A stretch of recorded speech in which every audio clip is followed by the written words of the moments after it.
श्रीमद् भागवत ये शू है, भागवत तो मूल तत्व शू है, मैं आपको ये बताने जा रहा हूं।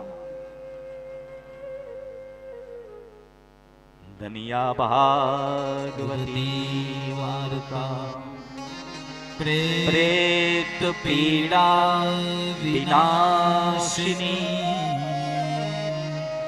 सप्ताह तथा धन्य से जीतेगा ना कौन कृष्ण लोके फल प्रद कृष्ण लोके फल प्रद 7 દિવસ ભાગવત કથા સાંભળવાથી શું મળે? તેમ કે કૃષ્ણ લોક મને અને તમને પ્રાપ્ત થાય છે. હવે તમને મારે એ બતાવવું છે કે કૃષ્ણ લોક એટલે કયું, સ્વર્ગલોક એટલે કયું, ગૌલોક એટલે કયું, સાકેત એટલે કયું? હા, સ્વર્ગ કોઈ જોયું છે? બોલો ના. મેં તો નથી જોયું, તમે કોઈ બદેલી વાળાએ જોયું તો ખબર નહીં. किसी के देखा है स्वर्ग कहां है? आपने भी नहीं देखा और मैंने भी नहीं देखा, लेकिन श्रीमद् भागवत में विद्वानों एम कहे कि स्वर्ग लोक केवू छे एवं तो मुझे पता नहीं, लेकिन आ स्वर्ग जेवू जीवन करी आपे एनु नाम भागवत मेरे भाई बहन. हाँ, कोई जगह दौड़ा दौड़ी करवानी जरूर नहीं. महापुरुषो एम कहे कि बस भागवतना चरण में आवी अने 7 દિવસ समय काढी अने एक आसन लगावी अने तमे भागवत कथा श्रवण करो. मारो विश्वास छे कि तमने स्वर्गनी अनुभूति थई जशे साहेब. हाँ, कि स्वर्ग केवो हशे ये मुझे और आपको पता चल जाएंगे. हाँ,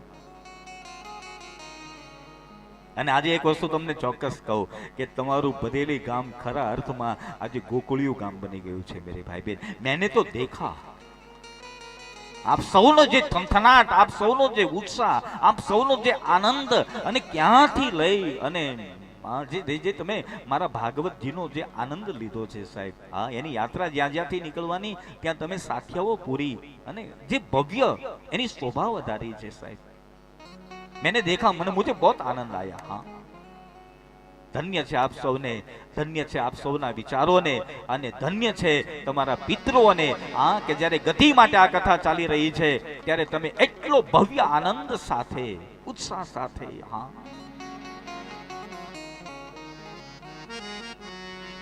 આપ સૌને મારે માત્ર ને માત્ર એ વાત બતાવી છે કે તમે જે એની આપણે એમ કહીએ ને કે ફિઝિકલી તૈયારી. તો આજે મને કહેવા દો સાહેબ, જીવનમાં તો મારો વિષય છે કથા કરવાનું અને અમારા દરેક કથાકારનો વિષય જ હોય છે કે અહીંયા પૂરી થાય એટલે અહીંયા શરૂ થાય, અહીંયા પૂરી થાય એટલે અહીંયા શરૂ થાય. ગઈકાલે મેં ભીમપોર કથા પૂરી કરી બપોરે. આ ટાઈમે તો હજી હું ભીમપોરમાં હતો ગઈકાલે. હા, અને આજે અમારા એ બધા દલપતભાઈ બધા બેઠા જ છે અહીંયા. હા, આજે અહીંયા આવવાનું થયું પણ તમારા બધાનો આનંદ જોઈ અને તમને દિલથી તમને કહું ને તો મારો 9 દિવસનો થાક ઉતરી ગયો સાહેબ. હા,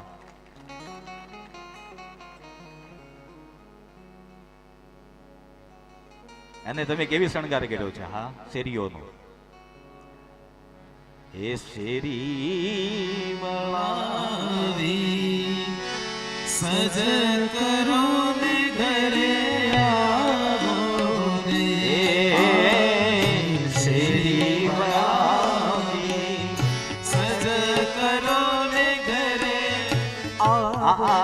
ભજનમાં શું કહે છે? શેરી વળાવી સજ કરો ઘરે આવો ની. ભગવાનને તમે વેલકમ કર્યા છે.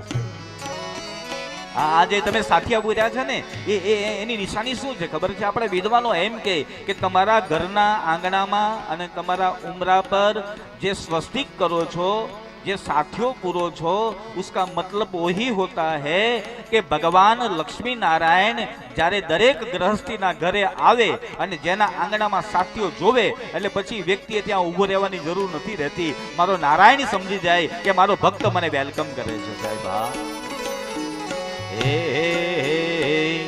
તેરી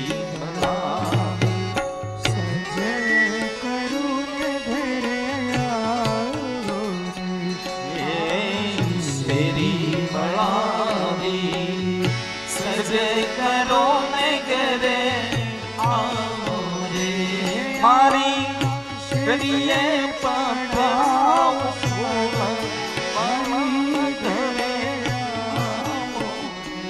તારી શેરીએ પથરાવ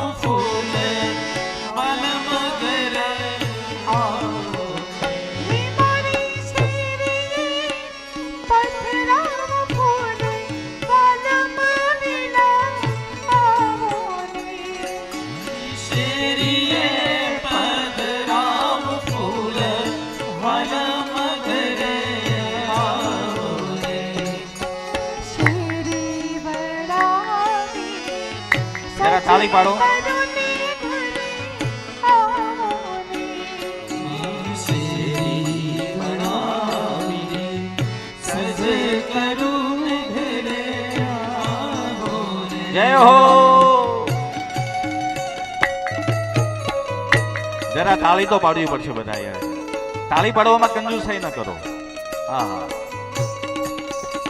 હું ઘણી વખત કથામાં કહું કે તમારી પાસે આરતી આવે ને તમે 1 રૂપિયો ન નાખો તો ચાલશે, પણ જ્યારે કથામાં બેસો ત્યારે કંજૂસ મત બનો. ત્યારે તાળી પાડો. અને તાળી પાડો એટલે કેમ આમ ધીરે ધીરે નહીં. ઘણા ઘણા તો અહીંથી જો તાળી કેમ પડે ખબર? આમ બે તાળીનો મિલાપે ન કરેલો. તાળી કેવી હોવી જોઈએ? હા. અને તાળી પાડવાથી શું થાય ખબર તમને?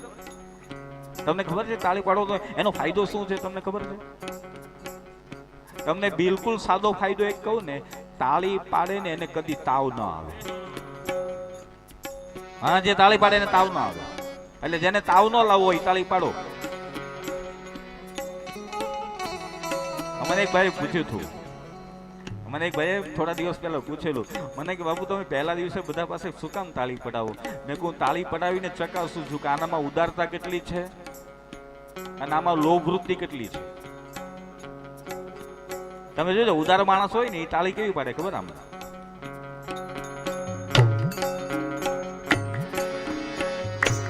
આ ઉદાર માણસ તાળી પાડે. અને કંજૂસ માણસ કેમ તાળી પાડે ખબર? બતાવું.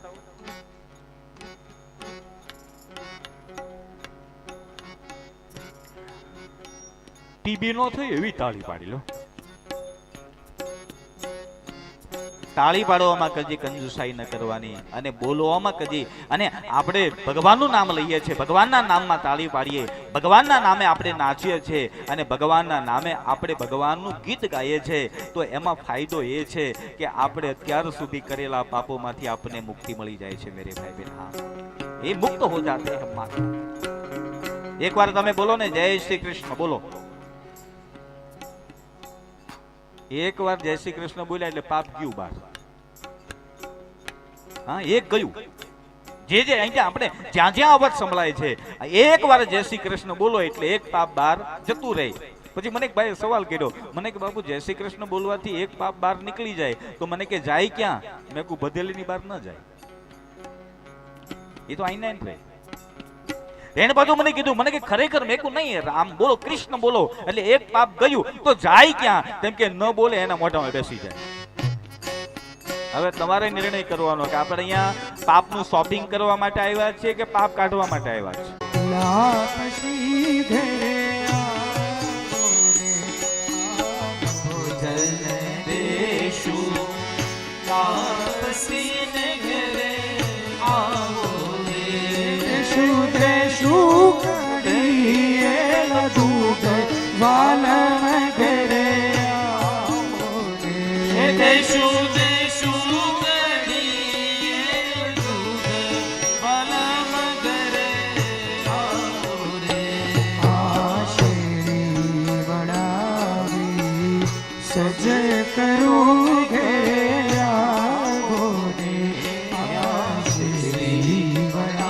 જય હો.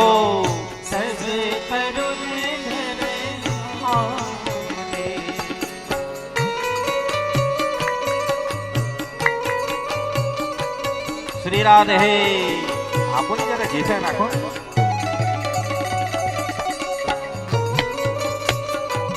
હા,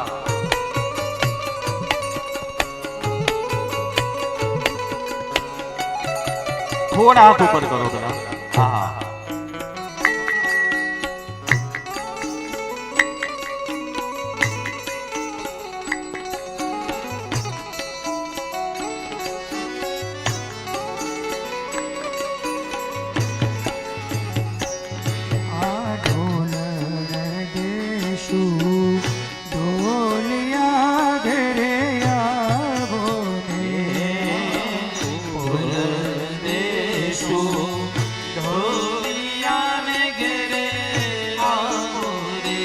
દેશુ દેશુ હિંડોળા ખાટે વાલમ ઘેરે આવો રે.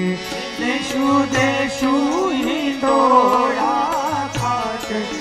આલમ ઘેરે આવો રે આ શેરી વળાવી સજે કરું ને ઘરે આવો રે હે હા શેરી ભરાવી એ હા શેરી વળાવી સજ કરું ને ઘરે આવો વિદ્વાનો એમ કહે કે એટલો મંગલ માહોલ ઇસ ભાગવતજીનું સ્વાગત છે સાહેબ. અને આ પાવન ધરા ઉપર અને પાવન ભૂમિ ઉપર મારા ભગવાન શંકરના સાનિધ્યમાં મહાદેવના સાનિધ્યમાં આજે જ્યારે આપણે મંગલ પ્રારંભ શ્રીમદ ભાગવતનો કરવા જઈ રહ્યા છે, તો શ્રીમદ ભાગવત એક એવી ગાથા, એક એવું ચરિત્ર છે. ધન્યા ભાગવતી વાર્તા પ્રેત પીડા વિનાશી. તમે જુઓ, પ્રેત પીડા, પ્રેતમાંથી પણ માનવને મુક્તિ મળી જાય છે. હા,